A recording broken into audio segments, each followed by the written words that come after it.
Hello students, how are you? Hope you are very well at home. This is your Punjabi teacher from Washington. बेटा आज हम करेंगे आपका व्याकरण भाग में से पाठ नंबर 2 चिट्ठी पत्र लेखन या चिट्ठी पत्र रचना। बेटा आप हिंदी में जैसे अपने पत्र किए होंगे और इंग्लिश में लेटर, तो ये वैसी ही चिट्ठी पत्र रचना है।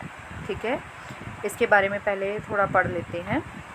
ਮਨੁੱਖ ਸਮਾਜਿਕ ਜੀਵ ਹੈ। ਵਿਚਾਰਾਂ ਦੇ ਆਦਾਨ ਪ੍ਰਦਾਨ ਲਈ ਸਮਾਜ ਵਿੱਚ ਸ਼ੁਰੂ ਤੋਂ ਕਿਸੇ ਨਾ ਕਿਸੇ ਰੂਪ ਵਿੱਚ ਚਿੱਠੀ ਪੱਤਰ ਦਾ ਸਿਲਸਿਲਾ ਚੱਲਦਾ ਆ ਰਿਹਾ ਹੈ। ਸੋਟੀਆਂ ਨੂੰ ਨਿਸ਼ਾਨ ਲਗਾ ਕੇ ਰੱਸੀ ਨੂੰ ਗੰਢਾ ਬੰਨ੍ਹ ਕੇ ਭੇਜਣਾ ਚਿੱਠੀ ਪੱਤਰ ਦਾ ਮੁੱਢਲਾ ਰੂਪ ਸੀ। ਹੌਲੀ ਹੌਲੀ ਕਬੂਤਰ ਨੂੰ ਚਿੱਠੀ ਪੱਤਰ ਲਈ ਵਾਹਕ ਵਜੋਂ ਵਰਤਿਆ ਜਾਣ ਲੱਗ ਪਿਆ। ਵਿਕਾਸ ਪ੍ਰਕਿਰਿਆ ਨਾਲ ਨਿੱਜੀ ਕਾਰੋਬਾਰੀ ਅਤੇ ਦਫ਼ਤਰੀ ਕੰਮ ਵੱਧ ਗਏ। ਨਤੀਜੇ ਵਜੋਂ ਚਿੱਠੀ ਪੱਤਰ ਦਾ ਮਹੱਤਵ ਹੋਰ ਵੀ ਵੱਧ ਗਿਆ। ਇਸ ਨਾਲ ਅਹਿਸਾਸ ਹੋਇਆ ਕਿ ਚਿੱਠੀ ਪੱਤਰ ਆਮ ਕਾਰਵਾਈ ਨਹੀਂ, ਸਗੋਂ ਚਿੱਠੀ ਲਿਖਣਾ ਇੱਕ ਕਲਾ ਹੈ, ਹੁਨਰ ਹੈ। ਸ਼੍ਰੀ ਗੁਰੂ ਗੋਬਿੰਦ ਸਿੰਘ ਜੀ ਦੁਆਰਾ ਲਿਖਿਆ ਜ਼ਫ਼ਰਨਾਮਾ ਵੀ ਇੱਕ ਚਿੱਠੀ ਹੀ ਹੈ। ਇਸ ਤੋਂ ਚਿੱਠੀ ਪੱਤਰ ਦੇ ਮਹੱਤਵ ਦਾ ਸਹਿਜੇ ਅਨੁਮਾਨ ਲਗਾਇਆ ਜਾ ਸਕਦਾ ਹੈ। ਬੇਟਾ ਇਹ ਪੁਰਾਤਨ ਕਾਲ ਵਿੱਚ ਵੀ ਸ਼੍ਰੀ ਗੁਰੂ ਗੋਬਿੰਦ ਸਿੰਘ ਜੀ ਨੇ ਜ਼ਫ਼ਰਨਾਮਾ ਲਿਖਿਆ ਸੀ, ਉਹ ਇੱਕ ਤਰ੍ਹਾਂ ਦੀ ਚਿੱਠੀ ਹੀ ਸੀ। ਅੱਗੇ ਬੇਟਾ ਦੇਖਦੇ ਹਾਂ ਚਿੱਠੀ ਪੱਤਰ ਦੀਆਂ ਕਿਸਮਾਂ। ਮਨੁੱਖ ਨੂੰ ਦੋਸਤਾਂ ਮਿੱਤਰਾਂ ਅਤੇ ਦੂਰ ਨੇੜੇ ਵਸਦੇ ਸੰਬੰਧੀਆਂ ਨੂੰ ਚਿੱਠੀ ਪੱਤਰ ਲਿਖਣਾ ਪੈਂਦਾ ਹੈ। ਵਸਤਾਂ ਖਰੀਦਣ ਵੇਚਣ ਲਈ ਵੀ ਚਿੱਠੀ ਪੱਤਰ ਲਿਖਣ ਦੀ ਲੋੜ ਪੈਂਦੀ ਹੈ। ਸਰਕਾਰੀ ਕਰਮਚਾਰੀਆਂ ਨੂੰ ਆਪਣੀਆਂ ਲੋੜਾਂ ਦੱਸਣੀਆਂ ਅਤੇ ਉਸਦੇ ਜਵਾਬ ਸੁਣਨੇ ਪੈਂਦੇ ਹਨ। ਇਸ ਤਰ੍ਹਾਂ ਨਿੱਜੀ ਤੋਂ ਇਲਾਵਾ ਕਾਰ ਵਿਹਾਰੀ ਅਤੇ ਦਫ਼ਤਰੀ ਚਿੱਠੀਆਂ ਜਾਂ ਚਿੱਠੀ ਪੱਤਰ ਦਾ ਸਿਲਸਿਲਾ ਚੱਲਦਾ ਹੈ। आगे पढ़ते हैं। चिट्ठियाँ 3 प्रकार दियाँ होंदियाँ हैं। चिट्ठी पत्र बेटा 3 प्रकार के होते हैं। फर्स्ट है personal letters, official letters and business letters. ठीक है, इनको पंजाबी में क्या बोलेंगे? नंबर 1 पर्सनल लेटर्स जो हैं निजी चिट्ठियाँ, सेकंड ऑफिशियल लेटर्स दफ्तरी चिट्ठियाँ, थर्ड बिजनेस लेटर्स व्यापारिक चिट्ठियाँ। ठीक है, सबसे पहले हम पढ़ते हैं निजी चिट्ठियाँ पर्सनल लेटर्स। ਦੂਰ ਨੇੜੇ ਵਸਦੇ ਸਾਕ ਅੰਗਾਂ, ਦੋਸਤਾਂ ਮਿੱਤਰਾਂ ਅਤੇ ਵਾਕਫਕਾਰ ਵਿਅਕਤੀਆਂ ਨੂੰ ਲਿਖੀਆਂ ਜਾਣ ਵਾਲੀਆਂ चिट्ठियाँ निजी चिट्ठियाँ अखवाਉਂਦੀਆਂ ਹਨ। बेटा जो हम अपने रिश्तेदारों को, अपने दोस्तों को या मित्रों को या फिर अपने वाकफकार जिनको हम अच्छे से जानते हैं उनको हम निजी चिट्ठियाँ लिखते हैं। ठीक है, वो निजी चिट्ठियों में आता है। इन्हां राਹੀਂ ਦੋਸਤਾਂ ਅਤੇ ਸੰਬੰਧੀਆਂ ਦੇ ਦੁੱਖ ਸੁੱਖ ਪੁੱਛੇ ਅਤੇ ਦੱਸੇ ਜਾਂਦੇ ਹਨ। ਇਹਨਾਂ ਵਿੱਚ ਇੱਕ ਤੋਂ ਵਧੇਰੇ ਪੱਖ ਲਏ ਜਾਂਦੇ ਹਨ। ਅੱਗੇ ਹੈ ਸੱਦਾ ਪੱਤਰ, ਵਧਾਈ ਪੱਤਰ ਅਤੇ ਸ਼ੋਕ ਪੱਤਰ ਆਦਿ ਵੀ ਨਿੱਜੀ ਚਿੱਠੀ ਦੇ ਖੇਤਰ ਦੇ ਆਉਂਦੇ ਹਨ। ਇਹਨਾਂ ਦਾ ਆਕਾਰ ਛੋਟਾ ਵੀ ਹੋ ਸਕਦਾ ਹੈ ਅਤੇ ਬਹੁਤ ਲੰਮਾ ਵੀ। ਠੀਕ ਹੈ ਬੇਟਾ, ਪਰਸਨਲ ਲੈਟਰ ਜੋ ਹਮ ਆਪਣੇ ਸਾਕ ਸੰਬੰਧੀਆਂ ਨੂੰ ਭੇਜਦੇ ਹਾਂ, ਰਿਸ਼ਤੇਦਾਰਾਂ ਨੂੰ, ਠੀਕ ਹੈ, ਲਿਖਦੇ ਹਾਂ ਚਿੱਠੀਆਂ, ਉਹ ਨਿੱਜੀ ਚਿੱਠੀਆਂ ਅਖਵਾਉਂਦੀਆਂ ਹਨ। ਸੱਦਾ ਪੱਤਰ, ਵਧਾਈ ਪੱਤਰ ਅਤੇ ਸ਼ੋਕ ਪੱਤਰ ਇਹ ਨਿੱਜੀ ਚਿੱਠੀਆਂ ਦੇ ਖੇਤਰ ਵਿੱਚ ਆਉਂਦੇ ਹਨ। ਨੈਕਸਟ ਹੈ ਦਫ਼ਤਰੀ ਪੱਤਰ, ਆਫੀਸ਼ੀਅਲ ਲੈਟਰਸ। ਦਫ਼ਤਰੀ ਪੱਤਰ 2 ਪ੍ਰਕਾਰ ਦੇ ਹੁੰਦੇ ਹਨ, ਸਰਕਾਰੀ ਦਫ਼ਤਰੀ ਪੱਤਰ ਅਤੇ ਗੈਰ ਸਰਕਾਰੀ ਦਫ਼ਤਰੀ ਪੱਤਰ। ਫਸਟ ਹੈ ਸਰਕਾਰੀ ਦਫ਼ਤਰੀ ਪੱਤਰ। ਸਰਕਾਰੀ ਦਫ਼ਤਰੀ ਪੱਤਰਾਂ ਵਿੱਚ ਬਿਨੈ ਪੱਤਰ, ਬੇਨਤੀ ਪੱਤਰ ਅਤੇ ਅਰਜ਼ੀਆਂ ਆਦਿ ਸ਼ਾਮਲ ਹੁੰਦੀਆਂ ਹਨ। ਠੀਕ ਹੈ ਬੇਟਾ, ਇਹ ਸਰਕਾਰੀ ਦਫ਼ਤਰੀ ਪੱਤਰਾਂ ਵਿੱਚ ਆਉਂਦੇ ਹਨ। ਨੈਕਸਟ ਹੈ ਗੈਰ ਸਰਕਾਰੀ ਦਫ਼ਤਰੀ ਪੱਤਰ। ਗੈਰ ਸਰਕਾਰੀ ਦਫ਼ਤਰੀ ਪੱਤਰ ਅਖਬਾਰਾਂ ਦੇ ਸੰਪਾਦਕਾਂ, ਨਿੱਜੀ ਕੰਪਨੀਆਂ ਦੇ ਮੈਨੇਜਰਾਂ ਅਤੇ ਪੁਸਤਕ ਵਿਕਰੇਤਾ ਦੇ ਮੈਨੇਜਰ ਆਦਿ ਨੂੰ ਲਿਖੇ ਜਾਂਦੇ ਹਨ। ਠੀਕ ਹੈ बेटा, सरकारी और गैर सरकारी दफ्तरी पत्र जो है ये ऑफिशियल लेटर्स में आते हैं। ठीक है, सरकारी जो दफ्तरी पत्र हैं वो बिनय पत्र, बेनती ਅਤੇ अर्जियां ਦੇ ਹਨ। नेक्स्ट है जो गैर सरकारी दफ्तरी पत्र हैं, उसमें बेटा जो पत्र हैं अखबारों के संपादकों, निजी कंपनियों के मैनेजर ਅਤੇ पुस्तक विक्रेता के मैनेजर आदि ਨੂੰ लिखे जाते हैं। नैक्सट है third and last business letters, व्यापारक चिट्ठियाँ। ठीक है, जो व्यापार नाल संबंधित चिट्ठियाँ होंदियां ਹਨ ਉਹਨਾਂ ਨੂੰ ਵਪਾਰਕ ਚਿੱਠੀਆਂ ਕਹਿੰਦੇ ਹਨ। ਕਾਰ ਵਿਹਾਰੀ ਸੰਬੰਧੀ ਲਿਖੀਆਂ ਜਾਣ ਵਾਲੀਆਂ ਚਿੱਠੀਆਂ ਨੂੰ ਵਪਾਰਕ ਚਿੱਠੀਆਂ ਕਿਹਾ ਜਾਂਦਾ ਹੈ। ਇਹ ਚਿੱਠੀਆਂ ਇੱਕ ਵਪਾਰੀ ਦੂਸਰੇ ਵਪਾਰੀ ਨੂੰ ਜਾਂ ਇੱਕ ਗ੍ਰਾਹਕ ਕਿਸੇ ਫਰਮ ਨੂੰ ਲਿਖਦਾ ਹੈ। ਇਹ ਬਹੁਤ ਹੱਦ ਤੱਕ ਰਸਮੀ ਹੁੰਦੀਆਂ ਹਨ। ਇਹਨਾਂ ਵਿੱਚ ਭਾਸ਼ਾ ਸ਼ੁੱਧ, ਸਪਸ਼ਟ ਅਤੇ ਉਦੇਸ਼ ਨਾਲ ਸੰਬੰਧਿਤ ਹੋਣੀ ਚਾਹੀਦੀ ਹੈ।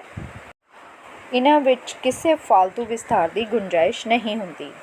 ਵਪਾਰ ਵਿੱਚ ਪੱਤਰ ਲਿਖਣ ਦੀ ਸੂਝ 'ਤੇ ਹੀ ਕਾਰੋਬਾਰ ਨਿਰਭਰ ਕਰਦਾ ਹੈ। ਜ਼ਿਆਦਾਤਰ ਸੰਸਥਾਵਾਂ ਜਾਂ ਉਦਯੋਗਪਤੀਆਂ ਜਿਨ੍ਹਾਂ ਨਾਲ ਪੱਤਰ ਵਿਹਾਰ ਚੱਲਦਾ ਹੈ ਉਹਨਾਂ ਬਾਰੇ ਜਾਣਕਾਰੀ ਨਹੀਂ ਹੁੰਦੀ। ਇਸ ਲਈ ਵਪਾਰ ਦੀ ਸਫਲਤਾ ਅਸਫਲਤਾ ਦਾ ਆਧਾਰ ਪੱਤਰ ਵਿਹਾਰ ਹੀ ਹੁੰਦਾ ਹੈ। ਆਵਾਜਾਈ, ਬੀਮਾ ਅਤੇ ਬੈਂਕਿੰਗ ਖੇਤਰ ਵੀ ਵਪਾਰ ਖੇਤਰ ਵਿੱਚ ਸ਼ਾਮਲ ਹਨ। ਇਸ ਲਈ ਅਜਿਹੇ ਚਿੱਠੀ पत्र ਵਿੱਚ ਵਿਸ਼ੇਸ਼ ਸਾਵਧਾਨੀ ਵਰਤਣ ਦੀ ਲੋੜ ਹੁੰਦੀ है। ठीक है बेटा, ये है आपके जो चिट्ठी पत्र दियाँ किस्मां। नेक्स्ट हम करेंगे चिट्ठी पत्र का ढांचा, फॉर्मेट। ठीक है, कैसे लिखना है। आगे है चिट्ठी दे हेठ लिखे 6 भाग मन्ने जाते हैं। बेटा ध्यान से देखना है आपने चिट्ठी पत्र का ढांचा। सबसे पहले आरंभ। ठीक है, ऊपर आपने क्या लिखना, पता अते तारीख लिखनी चाहिए है जो चिट्ठी लिख रहा है ਅਤੇ चिट्ठी के सिखर उत्ते सज्जे पासे लिखना चाहिए है। ठीक है बेटा, जो आपका जो राइट हैंड साइड है सज्जे पासे आपने ना शुरू करना है। ठीक है, उसमें पहले है पता और तारीख। सबसे पहले आपने क्या लिखना है, एड्रेस। जैसे उन्होंने लिखा है 52 मॉडल टाउन जलंधर शहर, फिर उसके बाद तारीख। ठीक है, तारीख आ जाएगी। ये पढ़ते हैं, ध्यान रखन जो नुक्ते। नंबर 1 है, ਪ੍ਰੀਖਿਆ ਵਿੱਚ चिट्ठी पत्र लिखण वेले कदे भी किसी भी वनगी ਦਾ चिट्ठी पत्र ਵਿੱਚ अपनी जान पहचान कराउंदा कोई शब्द जिमें अपना नाम, अपने शहर ਜਾਂ अपने स्कूल का नाम नहीं लिखना चाहिए। इसकी थां सज्जे पासे ऊपर जिमें दसिया गया है हेठ लिखे अनुसार लिखना चाहिए है। बेटा इसमें जब हम परीक्षा भवन चाहे हम एग्ज़ामिनेशन हॉल में बैठे होते हैं या पेपर दे रहे होते हैं तो हमने अपना एड्रेस, नाम वगैरह नहीं देना। हमने क्या लिखना है, जो ये नीचे दिया हुआ है परीक्षा भवन। ठीक है, उसके बाद हमने शहर, आपका कोई भी शहर जैसे ऊना शहर है, और नीचे तारीख लिख देनी है। ठीक है बेटा, आपने अपना नाम, रोल नंबर वगैरह कुछ नहीं लिखना, आपने सिर्फ अपना परीक्षा भवन लिखना। नेक्स्ट है, जेकर प्रश्न पत्र विच चिट्ठी पत्र वाले प्रश्न विच कोई फर्जी ਨਾਂ ਜਾਂ पता आदि दे के उत्तर लिखण ਲਈ कहा जाए तो फिर ओहो ही पता लिखना ज़रूरी है। ठीक है बेटा, जब आपको एक चिट्ठी पत्र लिखन आता है तो आप उसमें अगर फ़र्जी नाम कुछ ऐसे लिखा होगा कि ये आपका नाम है और आपने का ये एड्रेस है या ये पता है तो आपने वही लिखना है अगर दिया होगा तो। ठीक है, अदरवाइज़ अगर नहीं होगा तो आपने परीक्षा भवन और अपना शहर का नाम और तारीख लिखना है। ठीक है, कहा जाए तो फिर ओहो ही पता लिखना ज़रूरी है। प्रश्न, मान लो तुसी 339 मॉडल टाउन जलंधर दे वासी हो तो पता इस प्रकार होएगा। ठीक है, ये पता दे रखा है अगर तो ऐसे ही आपने लिखना है 339 मॉडल टाउन जलंधर एंड नीचे तारीख आ जाएगी। ठीक है, नेक्स्ट है बेटा, पहले आरंभ था, अब सेकंड नंबर है संबोधनी शब्द। चिट्ठी के आरंभ ਵਿੱਚ ਉੱਪਰ ਦੱਸੇ ਅਨੁਸਾਰ पता लिखण ਪਿੱਛੋਂ ਉਸ ਵਿਅਕਤੀ ਨੂੰ ਯੋਗ ਸ਼ਬਦਾਂ ਨਾਲ ਸੰਬੋਧਨ ਕਰਨਾ ਚਾਹੀਦਾ ਹੈ ਜਿਸ ਨੂੰ चिट्ठी लिखी जा रही है। जिमें जेकर बेटा हमने अपने भरा ਜਾਂ वीर ਨੂੰ लिखनी है तो हम क्या लिखेंगे, प्यारे वीर जी। अगर आपका कोई छोटा भाई है तो प्यारे सतविंदर। अगर माता पिता को लिखनी है सत्कारयोग माता जी ਜਾਂ पिता जी। ठीक है, ये शब्द खब्बे पासे लिखे जाते हैं और बेटा इनका जो तरीका है लिखने का वो आपको कहाँ लिखना है, आपने खब्बे पासे नीचे। ठीक है, शिष्टाचार वजों इन्हां नूं सत श्री अकाल, नमस्ते, चरण वंदना आदि संबोधनी शब्दां नाल हेठां वाली लाइन भी लिखे जाते हैं जिमें सत्कारयोग माता जी, सत श्री अकाल। अपना तो छोटियां लई प्यारे वीर, प्यारे सुरजीत आदि लिखा जाता है। ठीक है बेटा, संबोधनी शब्द इसमें आते हैं। नेक्स्ट है थर्ड, विशा। तीसरा है विशा। ये चिट्ठी का मुख्य भाग हुंदा है। ये सारा भाग पैरे बना के लिखा जाना ਜਾਂ लिखना चाहिए है ਅਤੇ ਉਹਨਾਂ ਦਾ आपस ਵਿੱਚ संबंध होना चाहिए है। आगे है नंबर 4, संबंध प्रगटाऊ शब्द। विशा मुक्कण ते लेखक अपने पाठक पासों छुट्टी प्राप्त करता होया उस नाल अपना संबंध प्रगट करने ਲਈ विषय ਦੇ ਹੇਠ सज्जे पासे कुछ लिखता है। सज्जे पासे बेटा आपने क्या लिखना है, आप जी का प्यारा पुत्र ਜਾਂ तेरा छोटा वीर ਜਾਂ तेरा ਵੱਡਾ वीर, आप ਦਾ विश्वास पात्र आदि। नंबर 5 है तारीख ਜਾਂ दस्तखत। चिट्ठी के अंत ਵਿੱਚ ਲੇਖਕ अपने संबंध प्रगटाऊ शब्द लिखण ਤੋਂ ਪਿੱਛੋਂ इन्हां शब्दों के हेठां अपने दस्तखत करता है जिमें कि आप दी प्यारी सपुत नाम लिखना है और आप दा विश्वास पात्र जो भी आपका नाम होगा। ठीक है। नैक्सट है नंबर 6 बारला पता। पोस्ट कार्ड के एक सफ़े उत्ते खाने विच ਜਾਂ ਲਿਫਾਫੇ ਦੇ ਬਾਹਰਲੇ ਪਾਸੇ उस व्यक्ति का पता लिखा जाता है जिसनों चिट्ठी लिखी गई होवे। ठीक है। फिर लास्ट में एंड में क्या करना है, ये बेटा लास्ट में दे रखा है जो हमारे खब्बे पासे लिखा हुआ है कि पता सुरजीत सिंह, फिर टिकट, उसके बाद पिंड, शहर, पिन कोड, इसके बाद इसके जो जिसको हम चिट्ठी लिख रहे हैं उसका एड्रेस, पूरा पता हमने लिखना है। ठीक है। आगे है बेटा निजी चिट्ठियों में से पहले है तुहाडा छोटा वीर किताबी कीड़ा है। किताबी कीड़ा बेटा जो मतलब कि अपनी जो किताब लेके बैठे रहना और पढ़ते रहना, उसनों पढ़ाई के नाल नाल खेडां विच भी भाग लैण लई प्रेरणा पत्र लिखो। ठीक है। ये निजी पत्र लिखन है। इसके नुक्ते है पढ़ाई विच प्राप्तियां, शरीरक कमजोरी, सेहत जरूरी, खेडां दे बहुत लाभ, सेहत ठीक रहेगी। ठीक है। इसके सज्जे पासे देखो बेटा क्या लिखा है, प्रीक्षा भवन। ठीक है। और आपने ऊना शहर, कोई भी अब शहर का नाम, और नीचे आपने तारीख लिखनी है। आगे है खब्बे पासे आपने लिखना है प्यारे वीर, उसका नाम जो भी आपके लिखना चाहते हो आप। ठीक है। अज ही पूजनीक माता जी चिट्ठी मिली, पढ़ के बड़ी खुशी हुई कि तू अपनी जमात विचों अव्वल रहा है। अव्वल मतलब पहले स्थान ते रहा है ਅਤੇ ਸਕੂਲ ਦੇ ਇਨਾਮ ਵੰਡ ਸਮਾਗਮ ਵਿੱਚ ਤੈਨੂੰ ਬਹੁਤ ਸਾਰੇ ਇਨਾਮ ਮਿਲੇ ਹਨ, ਪਰ ਨਾਲ ਹੀ ਇਹ ਪੜ੍ਹ ਕੇ ਦੁੱਖ ਹੋਇਆ ਕਿ ਤੂੰ ਸਰੀਰਕ ਤੌਰ 'ਤੇ पहले नालों भी कमज़ोर हो गया है। आगे नेक्स्ट पैरे में लिखा है तेरी सेहत पहला ही बहुत चंगी नहीं इसका कारण तेरी खेडां वालों बेध्यानी है। हर वेले पढ़न वाला बच्चा किताबी कीड़ा बन जाता है।